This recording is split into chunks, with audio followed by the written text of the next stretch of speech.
달을 있습니다. 가리키면은 민주당의 손가락을 보지 말고 달 속을 보세요. 그 달에는 윤건희, 검찰 이 세 사람이 강강술래하고 춤추고 예. 놀고 있잖아요. 항의하다가 침몰된다는데 네. 지가 먼저 아는 거예요. 그렇기 때문에 김용현 얼마나 비겁한 쥐예요. 먼저 뛰어내린 거예요. 윤석열 대통령께서 조선중앙동아 소위 보수 우익지만 보았어도 이런 꼴이 안 돼요. 그런데 윤석열 대통령은 극우 유튜버들만 보고 그 말만 믿는 거예요. 김건희 여사가 최고 통수권자이고 권력서열 1위이기 때문에 예. 권력서열 2위인 윤석열 대통령한테 오빠 내가 지금 연애 빨리 비상계엄해. 네. 아니 밤에도 잠 안 자고 트럼프 대통령하고 골프 치라고 연습하나요? 생각해보세요. 동백아가씨도 모른다고 그리고 아메리칸 파이만 부르던 윤석열 대통령이 지금 미국 국무성 등 백악관 어떻게 평가를 해요? 우리 외교 다 무너졌습니다.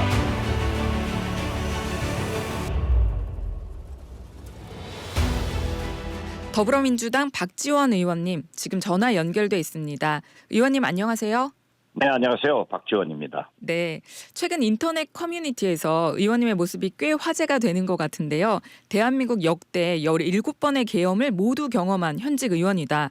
이런 점도 굉장히 강조되는 것 같고요. 일단 이번 비상계엄 상황을 겪은 심정 좀 남다르실 것 같은데 어떠세요? 우선 팩트가 17번 비상계엄을 겪은 경험은 없어요. 아, 예. 지금 제가 기억하기로는 네. 6번째. 6번째. 그래서 팩트가 틀렸다 하는 거고. 예. 그 고약한 사진 기자들이 그 모습을 찍어가지고 아주 유명해졌습니다. 예. 아주 피곤하셨을 것 같긴 하거든요. 예, 골드보이. 그런데 네. 사실이 예. 또 틀렸어요. 아, 그래요? 내가 금년에 예. 82인데 아, 왜 맞아요. 83이라고 썼냐고.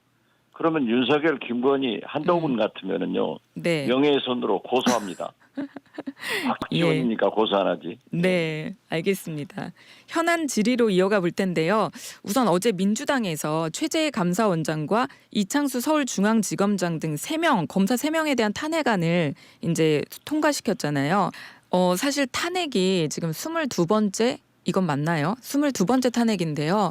예전에는 이렇게 탄핵이라는 단어가 이렇게 많이 쓰이고 정말로 현실적으로 이렇게 이루어질지는 몰랐거든요. 이 부분에 대해서는 뭐라고 말씀해 주시겠어요? 어떤 정권이 탄핵의 사유를 이렇게 자꾸 만들어냈어요. 누가 그랬어요? 윤건희가 한 거 아니에요. 윤건희가 탄핵을 불러오게 만든 거 아니에요. 달을 그렇습니다. 가리키면은 네. 민주당의 손가락을 보지 말고 달 속을 보세요. 아. 그 달에는 윤건희, 검찰 이 세 사람이 강강술래하고 춤추고 예. 놀고 있잖아요. 예. 이런 나라를 보고도 그럼 야당이 국민들이 총선 민의를 통해서 네. 192석을 야당에게 주었습니다. 그렇죠. 네. 그러면 이러한 독재 정권에 대해서 야당이 가만히 있고 동조해야 됩니까? 그래서 이 결과가 예. 비상계엄으로 나온 거예요. 네. 한편 어제 또 대통령이 김용현 장관의 사의를 수용하는 시점을 두고서 또 일종의 꼼수가 아니냐 이런 비판이 많았거든요. 왜냐하면 국방위 긴급 현안 질의가 김용현 장관이 사퇴를 하는 바람에 안 왔잖아요. 그래서 맹탕이 됐다 이런 분석들도 보이는데요. 의원님 생각은 어떠십니까? 그렇지만 국방위에서 우리 민주당 의원들은 짚을 것 짚고 나올 건 나왔어요. 예. 자, 부두에 정박되어 있던 배, 선박이 네. 쥐가 먼저 뛰어내립니다. 그러면 항해하다가 침몰된다는데 네. 쥐가 먼저 아는 거예요. 그렇기 때문에 김용현 예. 얼마나 비겁한 쥐예요. 먼저 뛰어내린 거예요. 그것을 내란 수계 윤석열 대통령이 허락한 거고 내란 수계 중에 한 사람인 김용현은 해외 도피를 하려고 했지만은 네. 우리 경찰이 국수본부장이 먼저 네. 민주당이 제기를 하니까 출국 금지를 시켰어요. 예. 경찰 잘한 거 아니에요? 잘 하신 것 같습니다. 네. 예. 그런데 진짜 가관은 검찰총장이 내란 이 내란 입제 문제를 수사하겠다라고 하면서 출국 금지 시켰다? 네. 자기가 시켰나요? 검찰이 시켰나요? 검찰이 사실 경찰이 한 출국 거예요. 금지를 비겁한 생색 내려고 하지 말라고 그랬어요. 검찰은. 그리고 음. 검찰은 수사 범위가 내란을 수사할 수가 없습니다. 네. 그래 구태야 한다고 하면은 직권남용 같은 것으로 할 수 있겠죠. 음. 그러나 출국 금지 시켰다고요? 경찰 국수본부장이 했어요. 네, 알겠습니다. 어제 또 국방위에서 부승찬 의원이 한 발언이 주목받고 있는데요. 이 발언 내용 먼저 한번 들어보시고 이야기 계속 이어가 보겠습니다. 국회 계엄군 헬기가 24차례 왔을 때 방첩사 인원들이 함께 탑승한 거 알고 계십니까? 죄송합니다. 전혀 모르겠습니다. 그러니까 패싱 당한 거예요. 패싱 당하고 총알바지가 되고 있어요. 아무것도 모르고 사령관만 임명됐어요. 그리고 기획은 누구 하냐? 방첩사령부. 방첩사령관이 했고 부대 출동과 관련돼서 누가 했느냐? 특전사령관이 했어요. 저는 총장님을 보고 있으면요 너무 안타까워요. 그렇게 존경받고 후배들한테 그렇게 사랑받고 그런 분이 여기 와서 왜 화살을 혼자 다 맞고 계시냐 이거예요. 네, 이게 비상계엄 선포 이후에 계엄 사령관을 맡았던 박안수 육군 참모총장이 어제 국방위 그 현안 질의에 나와서 나는 계엄 선포도 대통령의 담화 발표를 보고 알았다. 실탄 지급 여부는 모른다. 국회 투입 지시도 하지 않았다. 이렇게 주장을 했는데요. 이에 대해서 부승찬 의원이 총장님을 보면 너무너무 안타깝다. 이건 패싱당하고 또 총알바지가 된 건데 이런 말씀까지 하셨거든요. 의원님께서는 이 부분 어떻게 보셨습니까? 부승찬 의원 지적과 똑같습니다. 네. 육군 참모총장이 계엄사령관을 맡으라고 했을 때 그 자리에서 거절했어야 됩니다. 예. 항명? 부당한 명령은 거부해야 됩니다. 마치 국정원에서 예. 얼마 전에 부당한 국내 정보 관계를 하려고 하니까 네. 심리전단 단장이 심리전단 간부 회의를 해가지고 예. 우리가 해야 되는가 했더니 전부 해서는 안 된다.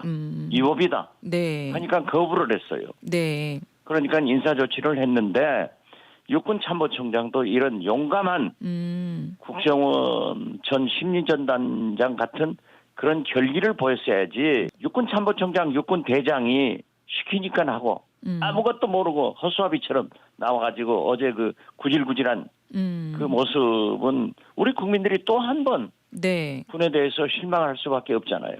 그러나 네. 그러한 명령을 한 윤석열, 김용현 이 내란 수괴들은 반드시 체포해서 네. 구속해서 법정에 세워야 된다. 저는 이렇게 주장합니다. 네. 한편 이게 윤석열 대통령의 비상계엄 당시 이제 계엄 사령관직을 맡았던 거잖아요. 박안수 육군참모총장이. 그렇죠. 예. 예. 근데 어제 국회 긴급 현안 질의에 출석하기 전에 이제 사의를 표했는데 윤 대통령이 이를 반려했다고 알려졌어요. 대통령은 김용현 장관에 대해서는 사의를 먼저 수용을 했는데 왜 이 부분에 대해서는 반려를 했을까요? 우리 함은경 변호사가 오늘 질문을 참 잘하시네요. 아유, 고맙습니다, 의원님. 네. 그것이 윤건희 정권의 한계예요. 자기 총안파는 노면하라고 사표를 수리해주고 아무것도 모르고 박한수 육군 참모총장은 사표를 수리 안 해서 가서 총알바지 해라. 군대는 명령이고 임명권자인 인사권자인 대통령이 수리를 안 하면 현직을 지켜야겠죠. 네. 그렇지만은 박한수 육군 참모총장이 진실을 토로해서 역사 앞에 죄인이 안 돼야 돼요. 네. 국민 앞에 떳떳한 그런 참군인의 모습을 마지막이라도 보여라. 네. 비겁한 윤석열, 김영현을 버려라. 저는 이렇게 말씀드립니다. 네. 또 화제가 되는 부분이 선관위엔 왜 갔나 이 부분인데요. 일각에선 그 명태균 의혹 자료 삭제 혹은 부정선거 의혹을 파헤치기 위해서 이런 추측들이 난무하고 있는 상태인데요. 의원님의 판단을 한번 듣고 싶습니다. 윤석열 대통령께서 조선중앙동화 소위 보수 우익지만 보았어도 이런 꼴이 안 돼요. 그런데 윤석열 대통령은 극우 유튜버들만 보고 그 말만 믿는 거예요. 극우 유튜버에서 지난 총선 선관위가 조작해서 야당이 민주당이 압승을 했다. 하기 때문에 선관위를 손보려고 국회 의석을 뒤엎으려고 소위 특전사인지 뭐 군 IT 전문가들을 미리 대기시켜가지고 선관위를 갔잖아요. 예. 이게 있을 수 있는 일이에요? 이것은 대통령에 편향된 그 극우 유튜버들의 선동에 대통령이 노란한 결과다. 예. 이렇게 봅니다. 네. 또 한편 당시 그 계엄군이 그 국회 출동 당시에 북한 관련 사안인 줄 알고 출동했다. 또 구체적인 임무도 하달받지 못해서 어리둥절했다. 이런 이야기들도 나오고 있는데요. 이번 계엄군에 대한 수사나 조치는 어떻게 돼야 한다고 보시나요? 계엄군에 대해서는 철저히 특검을 통해서 수사를 해가지고 네. 응군의 책임을 물어야 돼요.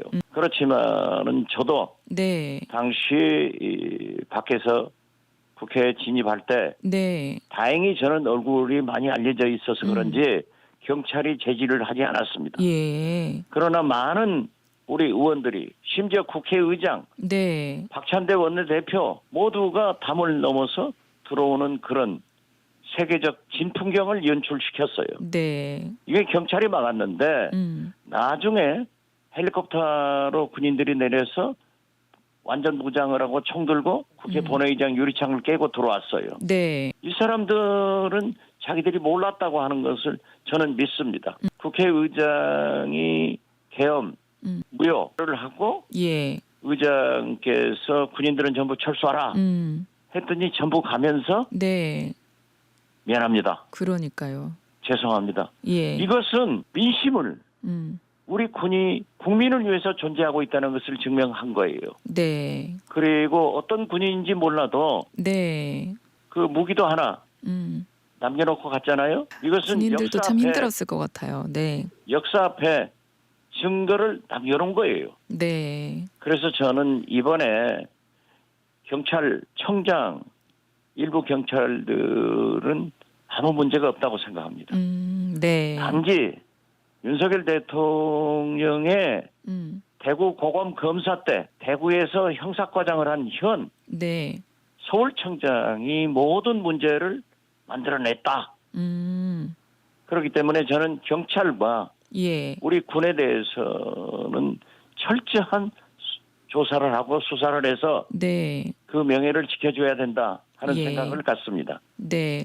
또 내란죄 적용 여부도 쟁점인데요. 이 수사 주체가 누가 돼야 되냐 이런 문제가 있는 것 같아요. 그리고 또 대통령을 내란죄에 포함시킬 수 있느냐 이 문제에도 제기가 되고 있는데 법조계 일각에서는 이런 부분도 여러 이제 갑론을박이 많거든요. 내란죄로 대통령이 처벌받을 거라고 보시는지 한번 여쭤보고 싶습니다. 현재 국회의원은 내란죄는 체포되고 처벌받습니다. 예. 그리고 많은 학자들이나 법조계 인사들이 내란죄가 적용된다고 하지 않습니까? 그리고 이것은 12.12 사태 때 네. 판결로도 판례로도 전두환 노태우가 내란죄로 처벌받았습니다. 그렇다고 하면은 반드시 내란 수괴인 윤석열 대통령과 김영현 국방장관 네. 거기에 동조한 그러한 사람들은 처벌받아야죠. 네. 이 부분도 아니 이 판국에도 내란죄 적용 안 된다 하는 것은 네. 헌법 질서를 완전히 파괴하는 그런 무식한 나쁜 네. 학자들이나 전문가들의 주장이라고 생각합니다. 네. 판례로 대법원 판례로 존재하고 있지 않습니까? 네. 어제 그 행안위의 긴급 현안 질의도 보면요. 조지호 경찰청장이 1980년 당시 12.12 사태는 내란죄가 맞지만 이번 경찰의 행동은 내란죄가 아니다 이런 의견을 표했는데요. 의원님 생각은 어떠십니까? 조지호 경찰청장으로서는 경찰청장이기 때문에 경찰의 조직을 보호하고 싶어서 그런 얘기를 했겠죠. 네. 저는 이해를 합니다. 거듭 말씀드리지만은 조지호 경찰청장은 패싱당한 거예요. 서울경찰청장이 네. 윤석열 대통령의 직계이기 때문에 대구에서 형사과장하면서 고검 검사로 내려와 있는 윤석열 대통령과 매일 밤 술 마시면서 친해져 가지고 지금 갑자기 뭐 6개월 만에 막 출세를 해서 서울청장까지 된 거 아니에요? 제가 알고 있기로는 국수본 예. 국가수사본부장 임기가 얼마 남지 않았어요. 예. 내년 1월인가 그런데 그 자리를 노리고 있다고 해요. 아, 예. 그렇기 때문에 충성을 한 거죠. 이번 그분도 내란죄로 체포돼야 됩니다. 네. 그래서 저는 조지호 청장이 경찰 조직을 보호하기 위해서 자기들은 또 모르니까 네. 조지호 청장은 모르니까 그러한 말씀을 했다. 네. 이렇게 생각합니다. 예, 알겠습니다. 서울청장은 예. 나쁜 사람이에요. 진짜 참 어렵네요. 이 모든 게 정말 대통령 그러니까 예. 내란을 음모하면서는 자기 식구들끼리 한 거 아니에요? 충성파, 충암파. 네, 그런 말들이 많이 들리고 있어요. 대통령 아니 탄핵 그리고 소추안 일부에서는 예. 김건희 여사가 최고 통수권자이고 권력서열 1위이기 때문에 예. 권력서열 2위인 윤석열 대통령한테 오빠 내가 지금 위험해 빨리 비상계엄해 이런 얘기도 나오고 명태균 씨가 큰 문제를 터뜨릴 것 같으니까 이것을 막기 위해서 했다 이런 상설도 예. 진실인지 모르죠. 막 나오고 있잖아요. 그런데 왜 윤석열 대통령은 지금 침묵을 하고 있습니까? 네. 아니 밤에도 잠 안 자고 트럼프 대통령하고 골프 치려고 연습하나요? 생각해 보세요. 동백아가씨도 모른다고 그리고 아메리칸 파이만 부르던 윤석열 대통령이 지금 미국 국무성 등 백악관 어떻게 평가를 해요? 우리 외교 다 무너졌습니다. 네. 지금 대통령 우리 경제 다 예. 무너졌습니다. 대통령 빨리 나와야 돼요. 대통령 침묵에 대해서 말씀해 주셨는데 이 대통령 입장 발표가 알려지는 바에 의하면 주변 참모들의 만류로 조금 미뤄지고 있는데 혹시 발표 시점과 내용은 어떻게 예상하고 계세요? 반드시 발표를 하기 위해서는 국민 여러분 죄송합니다. 제가 오늘부로 대통령직을 물러나겠습니다. 하야 성명을 내야 돼요. 네. 그렇지 않고는 국민이 용서하지 않습니다. 그렇지 않으면은 탄핵으로 가야 됩니다. 그 탄핵을 국민이 결정한 거예요. 네. 국민의 7, 80%가 탄핵에 찬성을 하고 심지어 윤석열, 김건희 지지 온상인 TK에서도 6, 70%가 탄핵에 찬동하고 있습니다. 네. 이 국민의 결정을 국민의 명령을 한동훈 대표가 거역하면은 한동훈 대표는 역사에 국민의 본인에게 엄청난 책임을 져야 된다. 네. 그리고 한동훈의 미래는 없다. 이렇게 말씀드립니다. 네. 그 대통령 탄핵 소추안 관련해서 지금 우상호 전 민주당 의원이요. 민주당의 탄핵 추진이 좀 빨랐다. 이게 사유에는 해당되지만 이런 분위기면 탄핵 통과는 어렵다. 차라리 국민의힘 의원들을 비밀리에라도 이제 설득을 해서 10표 이상 확보해 놓고 탄핵 발의를 시작했어야지. 그래야 여당 의원 스스로도 헌법기관이니까 판단하게 해주는 시간이 필요하다. 이런 말을 했는데요. 의원님 생각은 어떠십니까? 우상호 전 원내대표는 노회찬 네. 대표와 박지원 셋이서 여당 의원들을 설득해서 박근혜 탄핵을 성공시킨 예. 경험이 있습니다. 예. 그래서 62명이 찬동해 줌으로써 박근혜 탄핵이 국회에서 의결됐는데요. 네. 그때의 생각을 가지고 계시는 것 같아요. 예. 그러나 지금은 여야 소통이나 그러한 것들이 윤석열 정권에서 완전히 차단됐습니다. 네. 대통령이 그러니까 전혀 못 만나는 거예요. 예. 저도 최근 그럼 한 5초 남았습니다. 여당 중진들을 접촉했더니 마음은 탄핵에 있지만은 표결을 못하게 하니까 못한다. 네. 이런 것을 잘 우상호 의원이 알았으면 좋겠습니다. 예. 어떻게 되는지 지켜봐야겠습니다. 지금까지 더불어민주당 박지원 의원님과 함께했습니다. 오늘 말씀 감사합니다. 감사합니다.